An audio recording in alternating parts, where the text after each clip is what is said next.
bismillahi wa ala millati rasul wa manhajil qadim. yàlla ci barkeb xadimu rasul yi lanu bëgg virus bi nuñ ko suule. xarit yi gën di mbindeef lanu bëgg mu dàqal nu tawat yi ñëpp yi dégg, ndax waxuñu tawat ji rek, tawat yépp.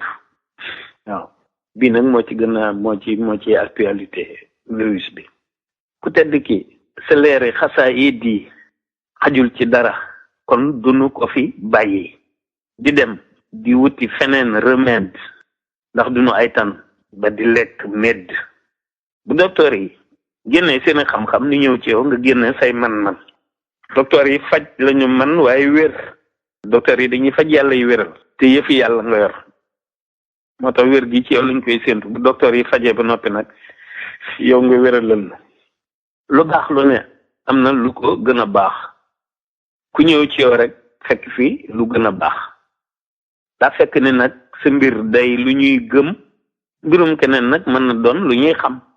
bu la neexee balay bis bee dellu si ñëpp dellu ci seen liggéey fi saa si sarax nu rey virus bi mu dee fépp fu mën a nekk, faj ko mu daj fépp.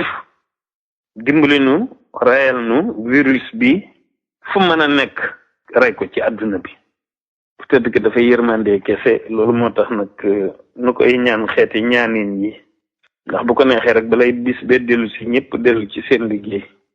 ni ma ko waxee rek mbiram day lu ñuy gëm. waaw ndax loo gëmul mënoo caa jariñu. kon ni nga koy ñaan rek di ko jaar ci soppeem bi nga xam ni ku ko ci jaar loo ko ñaan mu may la ko. muy alayhi salaatu wasalaam gën di mbindeef. asalaamaaleykum.